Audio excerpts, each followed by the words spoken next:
Bienvenidos y bendiciones a su programa Diagnosis. Gracias por estar ahí en sintonía con nosotros. Damos gracias al Dios Todopoderoso porque usted se encuentra ahí con nosotros. En este día tenemos una gran invitación porque tenemos al doctor Clemente Terrero que nos va a hablar del Zika virus. El Zika virus es una enfermedad que ha estado golpeando increíblemente las Américas y la isla y ha tenido una propagación explosiva. Doctor Clemente, bienvenido a Diagnosis. Es realmente un privilegio tenerte a ti. El doctor Clemente es médico pediatra, además de eso es infectólogo y subdirector del Hospital Robert Reed Cabral, profesor de la residencia. Clemente, defínenos qué es el Zika virus, háblanos cómo comenzó eso, cómo se ha expandido esa propagación explosiva que ha habido en las Américas y qué ha hecho en nuestro país. Bueno, nada, agradecerte la invitación. Nos sentimos realmente muy honrados por participar contigo en este programa. Y acto seguido decirte, bueno, que esa enfermedad, el Zika, apareció de forma epidémica por primera vez en febrero del año pasado en Brasil. Realmente no sabían lo que pasaban. Ellos vieron un brote de personas que presentaban afección en la piel, como le llaman, salpullido, y entonces es muy raro que una enfermedad que no sea contagiosa se presente de esa forma. Entonces se averiguaron y al final, ya para el mes de mayo, establecieron que se trataba del Zika. El Zika virus es un virus realmente que se conoció allá en África en 1948 y luego eso afectaba a los monos. En África, y posteriormente pues para 1952 se aisló en la raza humana, y de ahí pues entonces esa enfermedad se mantuvo en África durante todo ese tiempo hasta que para ya comienzo de este siglo pues comenzaron a aparecer algunos casos fuera de África, para el 2010 y después en Polinesia Francesa y en algunos lugares de allá de Europa, y ya como decía, en febrero del año pasado, pues apareció aquí en las Américas, en Brasil, y mucho afectado, una gran explosión de la enfermedad, prácticamente gran parte de la población afectada, y de ahí entonces esa enfermedad comenzó a expandirse a los demás países de las Américas, hasta que en enero de este año, pues el Ministerio de Salud Pública notificó los primeros casos de Zika en la República Dominicana. Sí, y de ahí para acá tenemos 7 meses. 7 meses de duro batallar. Y tengo datos acá que conseguí, Clemente, que en el año 2016, en febrero, ya habían en las Américas más de 1 millón. Y recuerdo que en una conferencia tú dijiste que iba a llegar casi a los 5 millones. Y ya en las Américas estamos pasando de los 5 millones, de manera increíble. Efectivamente, porque, por ejemplo, la población de las Américas era virgen para este virus. No lo había afectado nunca. Comenzó el año pasado y realmente el impacto que ha tenido en la población. Impacto explosivo. Y en los países es sumamente explosivo.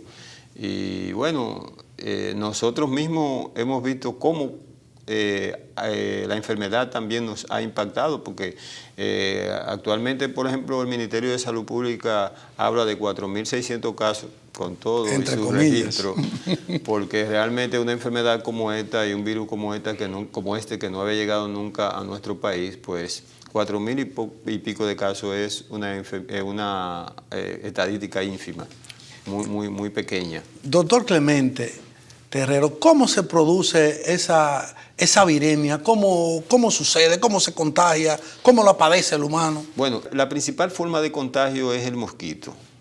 Un mosquito, que es el mosquito Aedes aegypti, el mismo que transmite el dengue, pues generalmente es quien transporta de una persona a otra el virus. El mosquito pica a una persona infectada, él se infecta. Eso dura un proceso de incubación en el mosquito y posteriormente cuando el virus llega a la glándula salival del mosquito, entonces de ahí el mosquito cuando pica lo transmite a otra persona. Esa es la principal forma de transmisión, aunque hay otras. Y viviendo nosotros en un país tropical, matizado con muchísima lluvia, con muchísimos calores, ¿Cuál es la incidencia de ese mosquito en este país? ¿Cómo ha sido eso? No, este es el paraíso de los mosquitos. El paraíso para ellos, para mantener la transmisión. Sí, Tú sí. me decías que también transmite el dengue y la chikungunya. Transmite o sea que, el dengue y la chikungunya, o sea que no es solamente esta enfermedad, sino esa y otras que todavía no han llegado a la República Dominicana. Esperemos al Señor que no llegue. Que están por allá esperando la oportunidad para llegar al país también y producir su impacto en la población. ¿Realmente tú consideras que se ha controlado el vector en República Dominicana?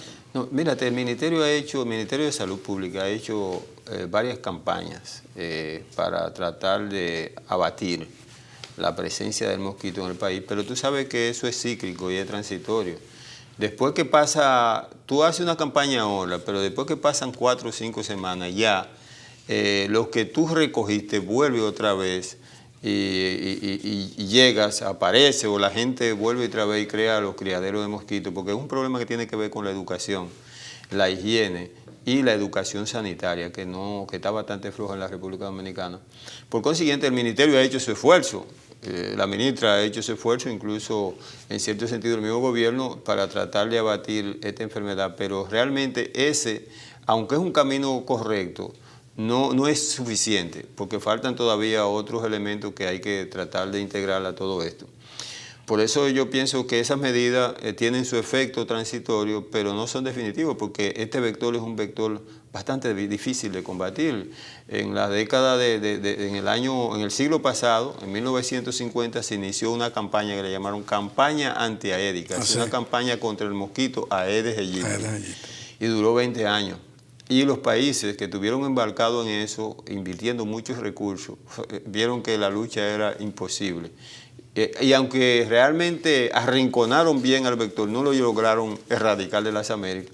De manera que se detuvo esa campaña antiaédica, el mosquito volvió a repoblar los países de las Américas y hoy lo tenemos aquí. Sí, o sea que, como tú bien señalas, la educación es fundamental. Es fundamental la educación. Tenemos que tener cuidado con la basura, tenemos que tener cuidado con el agua que guardamos realmente, porque estamos en un país que está en la ruta del sol, como decía Pedro Mil, en la ruta de los huracanes. Exactamente. Tú haces, como tú bien dices, haces un operativo hoy y mañana entonces vuelve y llueve. Mira, los esfuerzos han sido importantes, la intención y todo, porque eso hay que reconocerlo, pero eso no ha valido. Y además tener en cuenta que somos nosotros, los habitantes, los seres humanos, la población, que creamos los criaderos.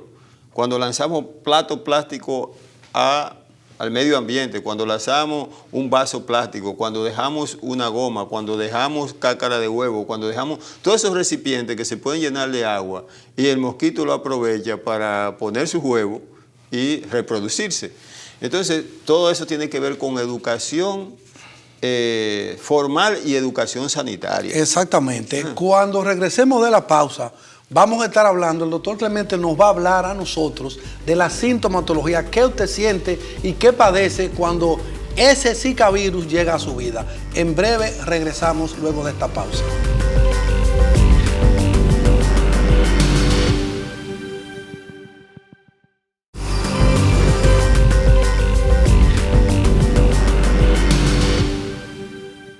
Bien, bendecidos, regresamos. Clemente, en el otro bloque hablábamos de toda la epidemiología y la incidencia. Háblanos de la sintomatología, lo que produce ese bendito Zika virus. Bueno, decirte de primera intención que la mayoría de las infecciones son asintomáticas. El 80% de las infecciones son asintomáticas. Tremendo. Solamente el 20% presenta síntomas. Eso es bueno y es malo. Es bueno y es malo, exactamente. Ahorita hablaremos de esa parte de la bondad y la maldad que representa. Pero aquellos que presentan síntomas, el signo más característico incluso, que fue lo que permitió que en Brasil hicieran la investigación, es la erupción, el salpullido, la picazón en la piel. Ese es un síntoma característico de la enfermedad. Otro síntoma importante es la conjuntivitis, o sea, el enrojecimiento de los ojos, que produce mucha picazón y ardor. Oiga bien, enrojecimiento de los ojos, conjuntivitis, salpullido. Pero que casi nunca produce secreción, los ojos no se pegan, no es igual que la otra conjuntivitis. Sí, que la que daba anteriormente. Sí, que es bacteriana y esa cosa, esa produce pulsión de secreción purulenta y los ojos se Esta es pegan. una conjuntivitis seca que no produce secreciones. Exactamente. Y algo muy importante son los dolores articulares, Okay. sobre todo en la articulación de las manos, extremidades superiores y de los pies, de las rodillas y de aquí de la pantorrilla, de la articulación del pie. Eso es muy importante. Después otros síntomas que puede presentar es malestar general, pérdida de apetito, debilidad, ganglios en el cuello. ¿No es? Esas son las síntomas. Puede producir náusea, en algunos casos vómito, diarrea y en algunos casos fiebre. O sea, la fiebre, ahí yo quería llegar. La fiebre de ellos, porque tú sabes que produce también dengue y chikungunya, pero la fiebre en el Zika. Cuando un paciente tiene fiebre, o hay que pensar que tiene Zika, o hay que pensar que tiene chikungunya, o hay que pensar que tiene dengue. Exactamente. Ese es el ejercicio semiológico médico que hacemos. Tiene fiebre, hay que descartar esas tres Hay cosas. que descartar esa cosa. No es que tiene fiebre y tiene dengue, no es que tiene fiebre y tiene chikungunya, no es que tiene fiebre y tiene, sino cualquiera de esas tres enfermedades hay que ponerla en la posibilidad ahí de que pueda tener esa enfermedad. Y debe ir a un médico y no automedicarse. Precisamente a propósito de eso, que mucha gente a veces me pregunta por televisión, ¿qué hacer en ese momento? En el pasado la gente se automedicaba. Oiga bien, no se automedique, vaya al médico. Exactamente, medicamentos para la fiebre. No, en tiempos modernos, dado el peligro que representa una fiebre, porque la fiebre lo que está señalando es una señal de que hay problema, entonces hay que llevar al paciente al médico para que el médico investigue y con esta investigación pueda arrojarle luz y con esto decir, puede tratarse de eso. Y darle seguimiento. En todo caso, sea necesario seguirle haciendo otros estudios día posterior o al día siguiente para tratar de llegar a un diagnóstico certero y concluir el proceso. Tú me decías ahorita que hay un 80% que es asintomático. O sea, le puede dar la enfermedad y no se entera, pero hay un 20% que es sintomático. Claro. Entonces, el teleauditorio que está se podría confundir. Arrójanos luz en esa cuestión. Mira, ahí, Clemente. el sintomático es muy bueno porque ya tú sabes, estoy enfermo. Estoy enfermo. Pero el asintomático... O sea, el que no siente nada, que no tiene síntomas. Que no tiene fiebre, no siente nada. La infección se va por dentro y entonces nadie sabe nada y para él no hay ningún problema. Exacto. Pero eso puede representar un peligro porque esa infección asintomática que la gente no ve ni siente puede tener repercusiones posteriores que son de mucho peligro, que son un gran riesgo para la salud y por consiguiente entonces tenemos que tenerla presente, tenemos que tenerla presente y uno normalmente cuando eso ocurre piensa que pueden ocurrir otras cosas también, que eso puede traer otras consecuencias, otras complicaciones que uno solamente lo piensa en aquellos que tienen síntomas. Exactamente. Y en el caso de la fiebre, porque como hablábamos ahorita, los síndromes febriles, tú al que da fiebre, la gente piensa que es un dengue que tiene, o que tiene una chikungunya. ¿Cómo yo diferencio? O que malaria, exactamente, entre Zika, dengue y chikungunya. Mírate, el Zika no es difícil de diferenciar. Exacto. Porque lo principal del Zika de la chikungunya, no es difícil de diferenciar, porque el principal síntoma de la chikungunya es dolor articular e inflamación. Pues ya no hay problema. Sí. Si tengo fiebre y tengo inflamación y dolor articular, voy a descartar chikungunya hasta que se demuestre lo contrario. Pero el dengue, la fiebre, generalmente no presenta eso. Entonces una fiebre que puede tener dolor de cabeza, que puede tener malestar general, que puede tener náusea. Y entonces eso uno lo tiene como una dificultad para diferenciar ese diagnóstico con el de Zika, porque el Zika también puede presentar fiebre. Exacto. ¿Entiendes? Y de las dos enfermedades, en la parte aguda, la que más mata es el dengue. Oiga bien, si usted tiene fiebre, dificultad respiratoria, náusea, vómito, vaya a su médico. Como dice Clemente, puede ser Zika o puede ser dengue, pero vaya para que le diagnostiquen eso y usted sepa realmente qué tiene y pueda tener su salud. Claro, en los tiempos modernos es importante que la gente aproveche la oportunidad de ir al médico. Hay que ir al médico. Hay que ir al médico. No se puede automedicar, no se puede quedar en la casa.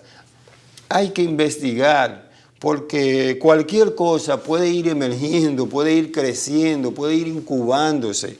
Y cuando uno quiera detectarla ya es muy tarde. Por consiguiente, es importante que se vaya temprano al médico. Seguro. Para que el médico detecte de forma temprana algo que puede representar un peligro para su salud si se detecta muy tardíamente. Es clave, porque entonces se queda en la casa, se automedica y cuando son las últimas, entonces llega al médico. Déjame decirte que muchos de los pacientes que fallecen por cualquier circunstancia de estas enfermedades y de otras es por fruto de eso, que se quedan en la casa y posteriormente entonces van tarde a buscar la atención del médico y después de eso, entonces esta enfermedad ha avanzado tanto que ya no hay la oportunidad de revertirla. O sea, ya el deterioro es prácticamente y la enfermedad se ha adueñado del organismo. Exacto, se ha y como tú dices, lo ha dejado ahí, ha dañado.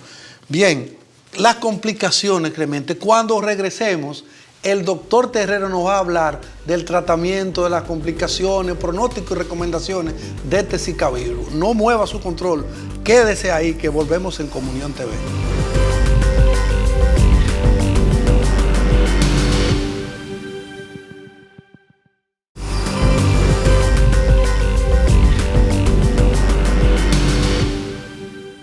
Bien, Clemente, háblanos de las complicaciones que presenta este virus de Zika, el tratamiento que podemos hacer con él, el pronóstico. Y quiero también que me dé tu opinión sobre los Juegos Olímpicos en Brasil, ya que muchos atletas, golfistas, tenistas, corredores, maratonistas, están rehuyendo ir a Brasil por la epidemia de Zika.